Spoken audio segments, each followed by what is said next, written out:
बरस सहस 10 त्यागे सो, ठाड़े रहे एक पद दो, विधि हरि हर तब देखी अपारा, मनु समीप आए बहुबारा। प्रभु सर्वज्ञ दास ने जानी, गति अनन्य तापस निप्राणी, मागु मागु भरे भय नभ बानी, परम गंभीर कृपा मित सानी। सुनु सेवक सुरतरु सुरधेनु, विधि हर हर बंदित पद रेणु, सेवत सुलभ सकल सुखदायक, प्रांतपाल सचराचर नायक। नमस्कार व्यूअर्स, और आप सब लोग कैसे हैं? आशा करती हूँ आप सब लोग अच्छे होंगे, स्वस्थ होंगे और मेरा रामचरितमानस का पाठ अवश्य देखते होंगे। तो सबसे पहले हम जान लेते हैं कि कल तक हमने कहाँ तक पढ़ा था। कल तक था कि जहाँ जहाँ सुंदर तीर्थ थे, मुनियों ने आदरपूर्वक सभी तीर्थ उनको करा दिए। उनका शरीर दुर्बल हो गया था। मनु की बात हो रही है यहाँ पे कि मनु ने राज करते हुए सारा जिंदगी बीत गई और फिर उन्होंने ज़बरदस्ती अपने बेटे को राज्य दिया और फिर वो निकल गए अपने घूमने के लिए। तो जहाँ जहाँ सुंदर तीर्थ थे, मुनियों ने आदरपूर्वक सभी तीर्थ उनको करा दिए। उनका शरीर दुर्बल हो गया था। वे मुनियों के से बलकल वस्त्र धारण करते थे और संतों के समाज में नित्य पुराण सुनते थे और द्वादशाक्षर मंत्र ओम नमो भगवते वासुदेवाय का प्रेम सहित जप करते थे। भगवान वासुदेव के चरण कमलों में उन राजा रानी का मन बहुत ही लग गया था। वे साग फल और कंद का आहार करते थे और सच्चिदानंद ब्रह्म का स्मरण करते थे। फिर वे श्रीहरि के लिए तप करने लगे और मूल फल को खाकर मूल फल को त्याग कर वे सिर्फ जल पर रहने लगे। कल यहाँ तक था और अभी मैं इस पाठ को करने का उद्देश्य बताती हूँ कि उद्देश्य है कि एक मंदिर के लिए है, शुभ कार्य है और चाहती हूँ उसमें मैं आप लोगों का सहयोग चाहती हूँ आप लोग की सब्सक्राइब करें, लाइक करें और शेयर करें और अपने परिवार और मित्रगणों को भी कहें कि वो भी सब्सक्राइब एंड शेयर अवश्य करें और पाठ सुनते हुए लाइक करना ना भूलें। तो मंदिर के जिसमें वर्णन कर रही हूँ उस मंदिर की मैं वीडियो डालती हूँ, आप लोग देखिए और आपको अच्छा लगेगा। आनंददायक पाठ सुनने के लिए रामचरितमानस का आप मेरे चैनल को सब्सक्राइब करके रखें और उसके साथ में बेल आइकन को भी हिट करना ना भूलें।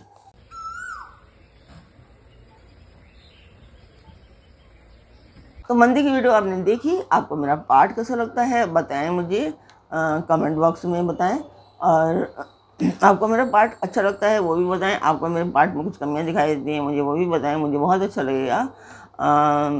कमियां बताते हैं मुझे अच्छा इसलिए लगता है कि मैं उसे सुधारने का हमेशा प्रयत्न करती हूँ। तो अब शुरू करते हैं हम आज का पाठ। स्वागत करती हूँ मैं आप सभी का अपने इस कार्यक्रम रामचरितमानस के बालकांड पाठ में। तो अब शुरू करते हैं। हृदय में निरंतर यही अभिलाषा हुआ करती थी कि हम कैसे उन परम प्रभु को आंखों से देखें जो निर्गुण, अखंड, अनंत और अनादि हैं और परमार्थवादी ब्रह्म ज्ञानी तत्ववेता लोग जिनका चिंतन किया करते हैं, जिन्हें वेद नेति नेति यह भी नहीं कहकर निरूपण करते हैं, जो आनंद स्वरूप उपाधि रहित और अनुपम है एवं जिनके अंश से अनेकों शिव, ब्रह्मा और विष्णु भगवान प्रकट होते हैं। ऐसे भगवान महान प्रभु भी सेवक के वश में हैं और भक्तों के लिए दिव्य लीला विग्रह धारण करते हैं। यदि वेदों में यह वचन सत्य कहा है तो हमारी अभिलाषा भी अवश्य पूरी हो गई। इस प्रकार जल का आहार करके तब करते 6000 वर्ष बीत गए। फिर 7000 वर्ष वे वायु के आधार पर रहे। 10,000 वर्ष तक उन्होंने वायु का आधार भी छोड़ दिया, दोनों एक पैर से खड़े रहे। उनका अपार तप देखकर ब्रह्मा, विष्णु और शिव जी कई बार मनु जी के पास आए। उन्होंने इन्हें अनेक प्रकार से ललचाया और कहा कि कुछ वर मांग लो, पर ये परम धैर्यवान राजा रानी अपने तप से किसी के दिगाए नहीं डिगे। यद्यपि उनका शरीर हड्डियों का ढांचा मात्र रह गया था, फिर भी उनके मन में जरा भी पीड़ा नहीं थी। सर्वज्ञ प्रभु ने अनन्य गति आशय वाले तपस्वी राजा रानी को निज दास जाना, पर तब परम गंभीर और कृपा रूपी अमृत से सनी हुई यह आकाशवाणी हुई कि वर मांगो। मुर्दे को भी जिला देने वाली यह सुंदर वाणी कानों के छेदों से होकर जब हृदय में आई, तब राजा रानी के शरीर ऐसे सुंदर और हष्टपुष्ट हो गए मानो अभी घर से आए हैं। कानों में अमृत के समान लगने वाले वचन सुनते ही उनका शरीर पुलकित और प्रफुल्लित हो गया। तब मनु ने दंडवत करके बोले, प्रेम हृदय में समाता ना था। हे प्रभु सुनिए, आप सेवकों के लिए कल्प वृक्ष और कामधेनु है। आपकी चरण रज की ब्रह्म विष्णु और शिव जी भी वंदना करते हैं। आप सेवा में तत्पर, सेवा करने में सुलभ हैं तथा सब सुखों को देने वाले हैं। आप शरणागत के रक्षक और जड़ चेतन के स्वामी हैं। हे अनाथों का कल्याण करने वाले, यदि हम लोगों पर आपका स्नेह है तो प्रसन्न होकर यह वर दीजिए कि आपका जो स्वरूप शिव जी के मन में बसता है और जिसके लिए मुनि लोग यत्न करते हैं, जो काकभुचुंडी के मन रूपी मानसरोवर में विहार करने वाला हंस है, सगुण और निर्गुण कहकर वे जिनकी प्रशंसा करते हैं, हे शरणागत के दुख मिटाने वाले प्रभु, ऐसी कृपा कीजिए कि हम उसी रूप को नेत्र भर के देख सकें।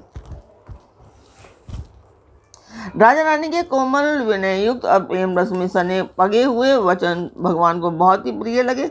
भक्त वत्सल कृपा निदान संपूर्ण विश्व के निवास स्थान या समस्त विश्व में व्यापक सर्वसमर्थ भगवान प्रकट हो गए।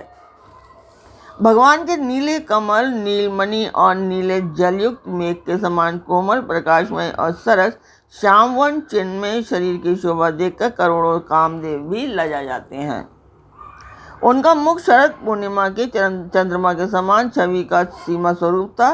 गाल और ठोड़ी बहुत सुंदर थे। गला शंख के समान त्रिरेखा युक्त चढ़ाव उतार वाला था। लाल होंठ, दांत और नाक अत्यंत सुंदर थे। हंसी चंद्रमा की किरणावली को नीचा दिखाने वाली थी। नेत्रों की छवि नए कमल के समान बड़ी सुंदर थी। मनोहर चितवन जी को बहुत प्यारी लगती थी। टेढ़ी भौहें कामदेव के धनुष की शोभा को हरने वाली थी। ललाट पटल पर प्रकाशमय तिलक था। कानों में मकराकृत मछली के आकार के कुंडल और सिर पर मुकुट सुशोभित था। टेढ़े घुंघराले काले बाल ऐसे सघन थे मानो भौरों के झुंडों। हृदय पर श्री वत्स, सुंदर वनमाला, रत्न जड़ित हार और मणियों के आभूषण सुशोभित थे। सिंह की सी गर्दन थी, सुंदर जनेऊ था। भुजाओं में जो गहने थे वे भी बड़े सुंदर थे। हाथी की सूंड के समान उतार चढ़ाव वाले सुंदर भुजदंड थे। कमर में तरकश और हाथ में वान और धनुष शोभा पा रहे थे। स्वर्ण वर्ण का प्रकाश में पीताम्बर बिजली को लजाने वाला था। पेट पर सुंदर 3 रेखाएं त्रिवली थी। नाभि ऐसी मनोहर थी मानो यमुना जी के भंवरों की छवि को छीन लेती हो, जिनमें मुनियों के मन रूपी भौरे बसते हैं। भगवान के उन चरण कमलों का तो वर्णन ही नहीं किया जा सकता। भगवान के बाएं भाग में सदा अनुकूल रहने वाली शोभा की राशि जगत की मूल कारण रूपा आदिशक्ति श्री जानकी जी सुशोभित हैं, जिनके अंश से गुणों की खान अगणित लक्ष्मी, पार्वती और ब्रह्मांडी त्रिदेवों की शक्तियाँ उत्पन्न होती हैं तथा जिनके भोग के इशारे से ही जगत की रचना हो जाती है, वही भगवान की स्वरूप शक्ति श्री सीता जी श्री रामचंद्र जी के बाईं ओर स्थित है।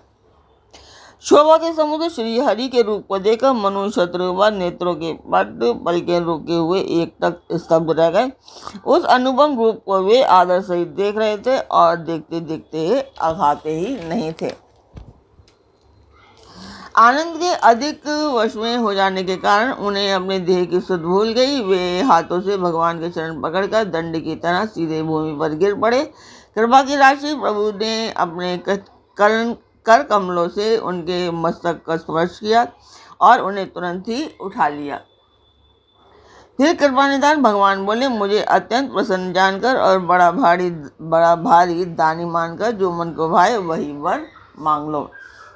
प्रभु के वचन सुनकर दोनों हाथ जोड़कर धीरज धरकर राजा ने कोमल वाणी उसमें कहा कि हे नाथ, आपके चरण कमलों को देखकर अब हमारी सारी मनोकामनाएं पूर्ण हो गई।